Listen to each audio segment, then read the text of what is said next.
Guys ಎಲ್ಲರೂ ಕೇಳ್ದಂಗೆ ಅರ್ಜುನ್ಗೆ ಯಾವ tyre ಹಾಕ್ಸಿದ್ರೆ ಈ ಹಿಂದ್ಗಡೆ ಇಷ್ಟು ದಪ್ಪಗಿದೆಯಲ್ಲ ಅಂತ ಹೇಳ್ಬೇಕು ಅಂದರೆ ರೈಸ್ ಟೈರ್ ಹಾಕ್ಸಿದ್ದೀನಿ. ಪರ್ಫಾರ್ಮೆನ್ಸ್ ಚೆನ್ನಾಗಿದೆ, ಕ್ವಾಲಿಟಿ ಚೆನ್ನಾಗಿಲ್ಲ. ಬರೀ 1.5 ಸಾವಿರ ಓಡಿಸಿರೋದಷ್ಟೇ ಟೈರಾಗಿ ಹೋಗಿದೆ. Waste of money. ರೈಸು ಚೆನ್ನಾಗಿಲ್ಲ. ಯಾವ ಸೆಕ್ಷನ್ ಅಂತ ಕೇಳಿದ್ರಿ, ನಾನು ಹಾಕಿರೋದು ಮಾಮೂಲಿ ಸ್ಟಾಕ್ ಬರೋದು 130/80/17. ನಾನು ಹಾಕ್ಸಿರೋದು 140/80/17. ಒಂದು ಸೈಜ್ ಜಾಸ್ತಿ ಹಾಕ್ಸಿದ್ದೀನಿ. ಅದು ನಾರ್ಮಲ್ ಹಾಕ್ಸ್ಬೋದು, ಅದರಲ್ಲೇನು ತೊಂದರೆ ಆಗೋಲ್ಲ. ಸೈಕಾಗಿದೆ. ನಮ್ಮ ಅಗಸ್ತಿಂದು ಎಲ್ಲರಿಗೂ ಗೊತ್ತದಾನೆ, X5 ಕ್ಯಾಮ್ರಾ ಟೆಸ್ಟಿಂಗ್ ನಡೀತಿದೆ.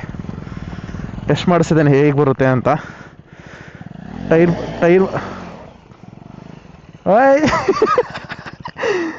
ಟೈರ್ ಬಗ್ಗೆ ಇಷ್ಟೇ. ರೈಸ್ ತಗೋಬೇಕಾ ಬೇಡವಾ ಒಂದೇ ಕ್ವಶನ್ ನಿಮ್ದಾಗಿದ್ರೆ. ಲವ್ ಉಡೋನು ಬೇಡ, ಚೆನ್ನಾಗಿಲ್ಲ. ನೋಡ ಇಲ್ಲಿ ಬರೀ 1,000 ಓಡಿಸಿರೋದು, 3-4 ಸಾವಿರ ಓಡಿಸ್ದಂಗೆ ಕಾಣ್ತೈತೆ ಟೈರ್ ನೋಡಲಿ. 1,000 ಓಡಿಸಿರೋಕ್ಕೆ 3-4 ಸಾವಿರ ಓಡಿಸ್ದಂಗೆ ಕಾಣಿಸ್ತೈತತ್ಲಾಗಿತ್ತು. ನಂಗೆ ಬೇಜಾರಾಗೋಯ್ತು. ಸ್ವಲ್ಪನೂ ಚೆನ್ನಾಗಿಲ್ಲ. ನಾನು ನೆಕ್ಸ್ಟ್ ಟೈಮಲ್ಲೇ ತಗೊಳ್ಳಲ್ಲ, ಈ ಟೈಮ್ ಉಜ್ಜಾಡ್ಬಿಡ್ತೀನಿ. ಗ್ರಿಪ್ ಚೆನ್ನಾಗಿದೆ, ಪರ್ಫಾರ್ಮೆನ್ಸು ಚೆನ್ನಾಗಿದೆ, ಕಾರ್ನರಿಂಗ್ ಹೊಡಿಬೋದು. ನೀವು ಕಾರ್ನರ್ ಮಾಡ್ಬೇಕಾದ್ರೆ ಮಳ್ಳೆಲ್ಲಾರು ಬಂದರೆ ಸ್ವಲ್ಪ ಜಾರ್ತದೆ, ಏನೂ ಮಾಡೋಕ್ಕಾಗಲ್ಲ ಅಷ್ಟೇ. ಪ್ರೈಸ್ ಬಗ್ಗೆ ಇಷ್ಟೇ. Don't take. ಬಾಯ್.